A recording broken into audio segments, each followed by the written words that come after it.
I never thought I'd be creating a video like this in my country, Australia, where inflation is running hot. The IMF says we're going to be running at number 2 in the world for high inflation, and the cost of living crisis with housing, rentals, mortgages, price of food, and price gouging, and all these things of people taking advantage of us. And really, honestly, now I know why more people are searching online and wanting to know how to grow fresh food at home. Because what does that do? Well, it gives you a sense of control, and also growing food really, once you're set up and you're going and growing, doesn't cost you any money, well, hardly any money. You got a few little bills around it, but once you're up and going, the costs become less and less. And guess what, guys? It doesn't cost you anything to pick your own tomato, pick your own chard, pick your own veggies, all different types, whatever you like to eat at home. And what I'm going to talk about today is what I'm doing out the front of my garden and some of the plants that you could be growing now. Now, across Australia, if it's not too hot, you could also be growing something like this chard silver beet here. It is full of vitamin C. It's going to stop you from getting scurvy. It is a very, very easy plant to grow. It's delicious. You do need to, it's got what they call oxalate in it, so you do need to actually cook it like in a little bit of water, blanch it, remove the green oxalates if you're eating a lot of it, and use it as you would a spinach. It is much easier to grow than a spinach. It is beautiful. I feed the excess to it. I pick it every day. What we don't eat on that day, a little bit gets fed to the chickens. When you're picking a lot, it produces a lot of food. Now, we've got coming up a survival video. Actually, it might already be out of 2 of the top crops that you can get started now in Australia. So if you haven't seen that, at the end of the video, make sure you check that out, because what I'm going to be doing is creating videos about what to grow now and when and how, and just helping you guys and girls, how to grow more fresh food at home. And another video that's coming up at the moment very soon will be the cucumbers. And we're going to cover that as well, because you need to grow your salads. You need to really have a variety of food. More variety, the better, then you're getting more vitamins and minerals. And some plants you'll have success with, some you won't. One I haven't talked about yet, and it goes way back, and I've only grown this once myself, and that was last year in our sort of food forest area where it grew around the trees and everything like that.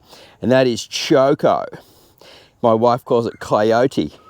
How's that name? Coyote. So coyote or Choko. Coyote's a Filipino name. Choko. Now, this plant, or this vegetable, it doesn't really have a great flavour, I got to be honest, but it really takes the flavour in well. And a lot of times when you're eating apple pies, you're eating Choko, and it's just starting to vine up here now.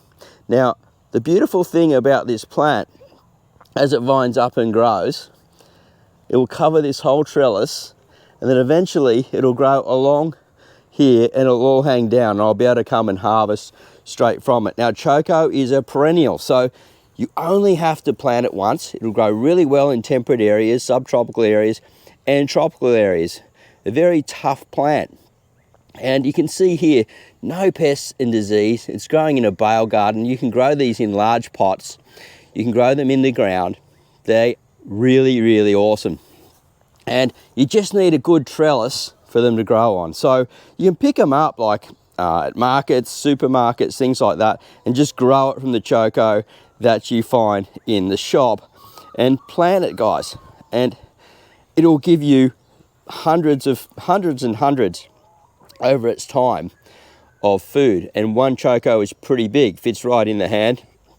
It's going to give you good nutrition, it's going to give you plenty of food, and we like to eat it like in curries, where it sort of soaks up the flavour and things like that. Now, leafy greens are probably one of the easiest plants to grow at the beginning. Like I said, the chard, things like that, get them going fast, because you can pick them in around about sort of 3 weeks up to sort of a month. Choko takes a bit longer, but once they're going, you'll get food right through the whole grow season. Now, other things that you can grow in Australia now are your chilies. This one's called a firecracker, and I'm pretty sure it's a hybrid of the jalapeno. It's fairly hot. I wouldn't call it overly spicy, but you can dry these out, or you can make like your own sauces and things with them. Keep an eye open for it, the firecracker. It's sort of like a medium heat. You can see a little bit of yellowing on the leaf here. That's because it's not warm enough yet to take up some of the minerals that it needs, but it will get better over time. And we've already done our first harvest of it, because what you want to do, this one's going to start going red soon. What you want to do is harvest your first lot early to induce an onset of a crop. And so we really should come in and take a few off these here and do that. But I want to get this one nice and red, save some seed, and get this plant going again. So, you know, you can make your sauces and different things with your large chilies. And look at the size of these things. The firecracker, it's a really great plant, and I'm finding it's pretty easy to grow. This is in its second season now, so again, it's a perennial. You only have to plant it once. So some of these are biannual, so they live for about 3 or 4 years. And, you know, plant it once, set and forget. Just sort of like take care of in the winter, because it will die back if you're in temperate and subtropical areas. And then it'll grow back. And look at this. Just absolutely beautiful. It grew back, and it's producing a ton of food for me. We've got our tomatoes coming up here. Now I want to show you what a lettuce looks like, because a lot of people forget that lettuce, when it's grown like this, is quite nutritious, and it does contain vitamin C. Now the red lettuce down here that you can see, these grow better in the summer period, something to do with the red protecting from the sun. Now when they start spiking up like that, that means that it's getting ready for seed. If you water it a lot, it's still quite harvestable. You can still eat it. I could pick that out of there, eat all that, and then it will throw another one of these, getting ready to seed again, and go again. So more than likely, that's what I'll do, so we can get a nice harvest sort of off this plant here. And then we've got some wild tomatoes that are just sprawling across the place. They're not staked up. My wife seems to really like that. Now,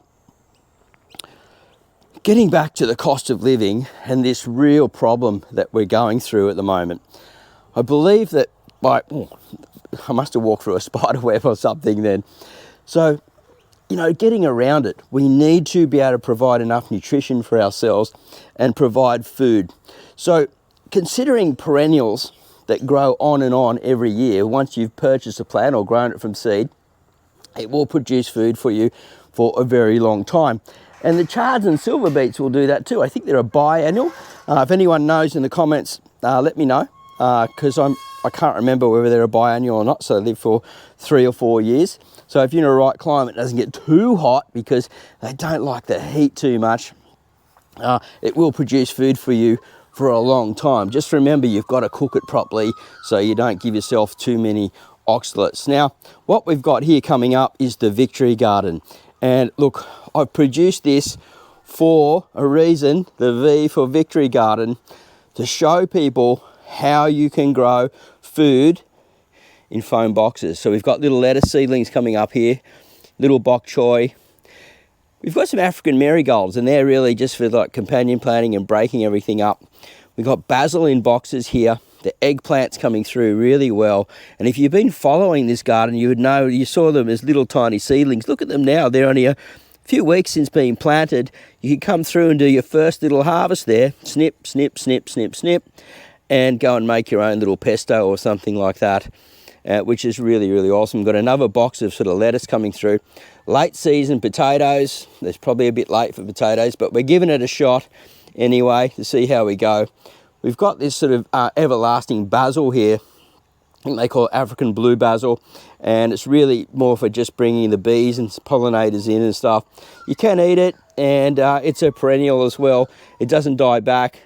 Just keep cutting it back because it's sterile. It doesn't produce any seed. Now, we've got eggplants, and this is the long variety, long egg variety. They grow really well in pots. Got them in grow bags.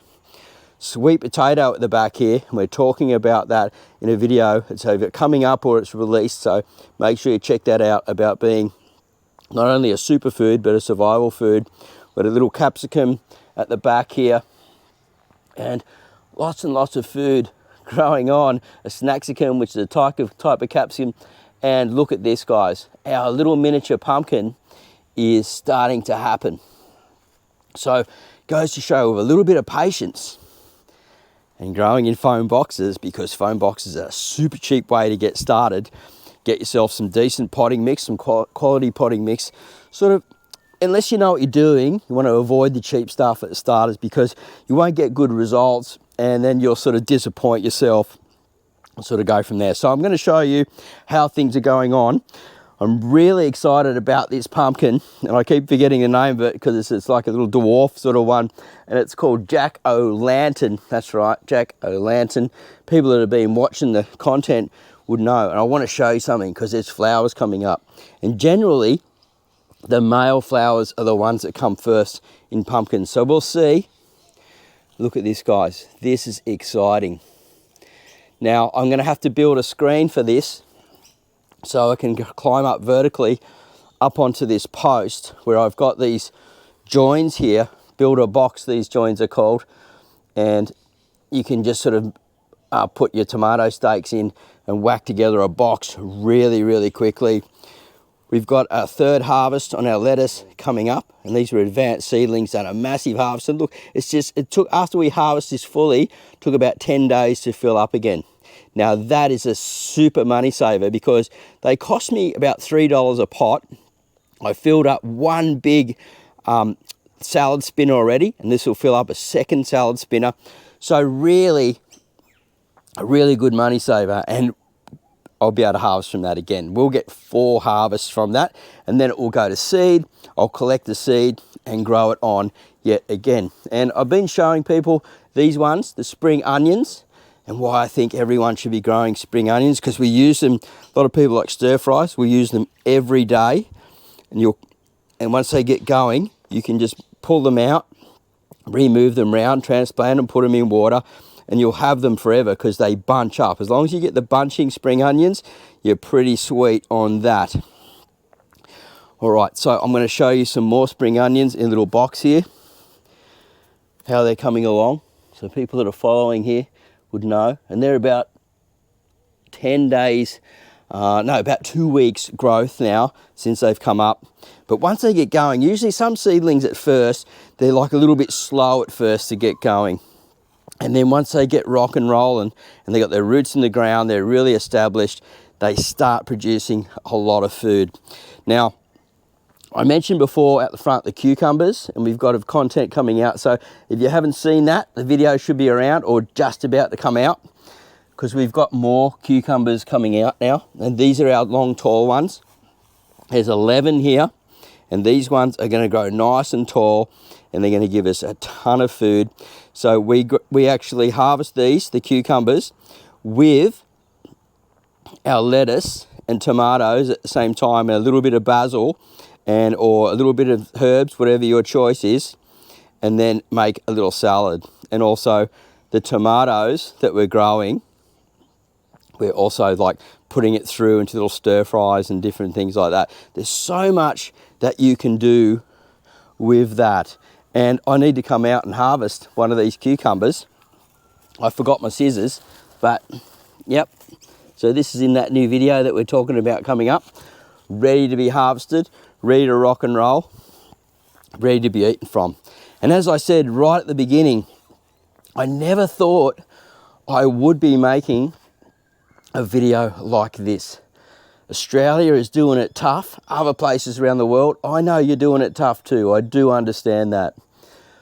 But at the moment, us Aussies, the ones that are sort of struggling, need a way out. And remember, it doesn't cost you any money to grow food. Consider it this way. You grow your plant through, you get 3 or 4 harvests off an annual, say the lettuce. Then you get the seed. You'll get 100 or more seed off one lettuce, and then you can grow them on again. Your cost is right down, other than maybe a free foam box.